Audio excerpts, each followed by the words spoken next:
ہندوستان کے نئے بادشاہ کو سلامی دینے کے لیے پورے ملک سے لاکھ لوگ دلی آئے تھے، اور بادشاہ جب لباس سے فاخرہ پہن کر، تاج شاہی سر پر رکھ کر اور نادر شاہی اور جہانگیری تلواریں لٹکا کر دربار عام میں آیا تو پورا دلی تحسین تحسین کے نعروں سے گونج اٹھا۔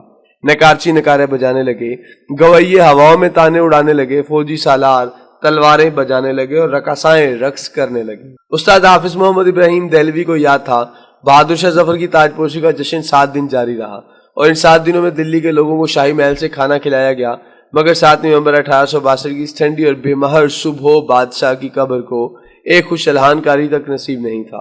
استاد حافظ محمد ابراہیم دہلوی کی آنکھوں میں آنسو آ گئے۔ اس نے جوتے اتارے، بادشاہ کی قبر کی پائنتی میں کھڑا ہوا اور سورہ توبہ کی تلاوت شروع کر دی۔ حافظ ابراہیم دہلوی کے گلے سے سوز کے دریا بہنے لگے۔ یہ قرآن مجید کی تلاوت کا اعجاز تھا یا پھر استاد ابراہیم دہلوی کے گلے کا سوز؟ کیپٹن نیلسن ڈیوس کی آنکھوں میں آنسو آ گئے۔ اس نے ہاتھ اٹھایا اور اس غریب الوطن قبر کو سلیوٹ پیش کر دیا، اور اس آخری سلیوٹ کے ساتھ ہی مغل سلطنت کا سورج ہمیشہ ہمیشہ کے لیے غروب ہو گیا۔ آپ اگر کبھی رنگون جائیں تو آپ کو ڈیگن ٹاؤن شپ کی کچی گلیوں کی بدبودار جھگیوں میں آج بھی بہادر شاہ ظفر کی نسل کے خاندان مل جائیں گے۔ یہ آخری مغل بادشاہ کی اصل اولاد ہے، مگر یہ اولاد آج سرکار کے وظیفے پر چل رہی ہے۔ یہ کچی زمین پر سوتی ہے، ننگے پاؤں پھرتی ہے، مانگ کر کھاتی ہے، اور ٹین کے کنستروں میں سرکاری نل سے پانی بھرتی ہے، مگر یہ لوگ اس قسم پرسی کے باوجود خود کو شہزادے اور شہزادیاں کہتے ہیں۔ یہ لوگوں کو حد رفتہ کی داستانیں سناتے ہیں، اور لوگ کہے لگا کر رنگون کی گلیوں میں گم ہو جاتے ہیں۔ یہ لوگ شہزادے اور شہزادیاں کون ہیں؟ یہ ہندوستان کے آخری بادشاہ کی سیاسی غلطیاں ہیں۔ بادشاہ نے اپنے گرد نااہل، خوش آمدی اور کرپٹ لوگوں کو لشکر جمع کر لیا تھا۔ یہ لوگ بادشاہ کی آنکھیں بھی تھے، اس کے کان بھی اور اس کا ضمیر بھی۔ بادشاہ کے 2 بیٹوں نے سلطنت آپس میں تقسیم کر لی تھی۔ ایک شہزادہ داخلی امور کا مالک تھا اور دوسرا خارجی امور کا مختار۔ دونوں کے درمیان لڑائی بھی چلتی رہتی تھی، اور بادشاہ ان دونوں کی ہر غلطی، ہر کوتاہی معاف کر دیتا تھا۔ عوام کی حالت انتہائی ناگفتہ تھی، مہنگائی آسمان کو چھو رہی تھی، خوراک منڈیوں سے کٹائی کے موسموں میں غائب ہو جاتی تھی۔ سوداگر منہ مانگی قیمت پر لوگوں کو گندم، گڑ اور ترکاری بیچتے تھے۔ ٹیکسوں میں روز اضافہ ہوتا تھا۔ شہزادوں نے دلی شہر میں کبوتروں کے دانے تک پر ٹیکس لگا دیا تھا۔ طوائفوں کی کمائی تک کا ایک حصہ شہزادوں کی جیب میں چلا جاتا تھا۔ شاہی خاندان کے لوگ قتل بھی کر دیتے تھے تو کوئی ان سے پوچھ نہیں سکتا تھا۔ ریاست شاہی دربار کے ہاتھ سے نکل چکی تھی۔ نواب، صوبیدار، امیر اور سلطان آزاد ہو چکے تھے، اور یہ مغل سلطنت کو ماننے تک سے انکاری تھے۔